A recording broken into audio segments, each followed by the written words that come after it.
The Prime Minister of New Zealand in the world already received the name Jasondesante.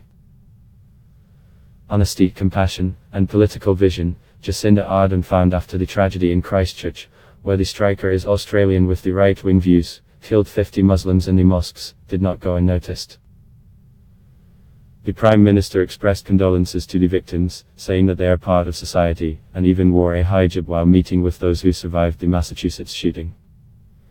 The Guardian newspaper has called his address to the nation a show of true leadership. The Washington Post noted that in the world it was highly praised as a leader. We still have a responsibility to fight this ideology is where it is, and not to create an environment where such an ideology can flourish, she said. I would have addressed this call to the world. New Zealand has experienced violence on the part of man, which grew and absorbed this ideology in other countries. If we want our world a safer, tolerant and open, we cannot approach this problem in terms of borders and dividing lines, she said. Ardern was born in 1980 in the family of a police officer. From a young age she was sympathetic to the left, and joined the Labour Party in New Zealand in 17 years. The main reason I went into politics is that I felt a calling to care for other people, she said in an interview with the BBC. After graduating from the university in the specialty, communication and public relations, she got a job in the office of then Prime Minister Helen Clark and then moved to Britain, where he worked as advisor to Prime Minister Tony Blair on policy issues. In 2008 Ardern was elected president of the International Union of Socialist Youth, and in the same year, she became the youngest member of parliament in New Zealand. Ardern referred to the progressive left.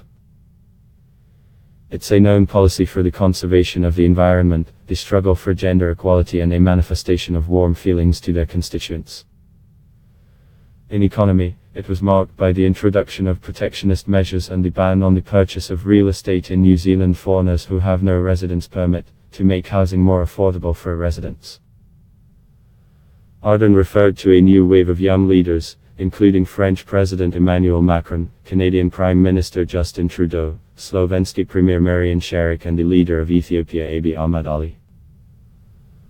Although this does not mean complete identity in their looks. Pregnancy ladies Ardern as Prime Minister and very short 6-week leave after childbirth, the appearance at the Union General Assembly meeting with a child only strengthened her credibility. Vogue magazine publishes pictures of her and interviews with Ardern. Time included her in the list of 100 most influential people in the world. She appeared in famous TV programs and talk shows in Europe and the United States. If the popularity of Ardern in the world the last 2 years has been steadily increasing, in New Zealand it is criticized more and more. Most often it is criticized for insufficient hardness. In October last year, when she celebrated the first anniversary in power, opponents pointed to the slow progress, which allegedly showed the country during her reign. Sounded also doubts about the effectiveness of the approach Ardern to the management of the economy. It was noted that the indicators of confidence of business circles of New Zealand to power fell to the lowest level in a decade. Her government also faced Massachusetts strikes of primary school teachers, nurses and bus drivers who are demanding higher wages, and to remedy this situation have not yet succeeded. In addition, even before the events in Christchurch, it launched a campaign to reduce the level of immigration, explaining that the country has no infrastructure to accept more people. And many doubt that the tragedy will force her to change those plans. However, in reaction to the incident, Ardern received a high evaluation throughout the world, as it has managed to communicate to New Zealanders the view that the state will uphold the fundamental principles of the New Zealand democracy.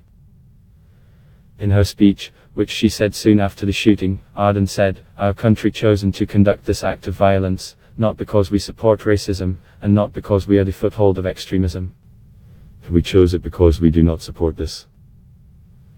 For what we stand for: diversity, kindness, compassion, open our home to those who share our principles, give shelter to those in need. Let me assure you that all these principles will remain unshakable," she said.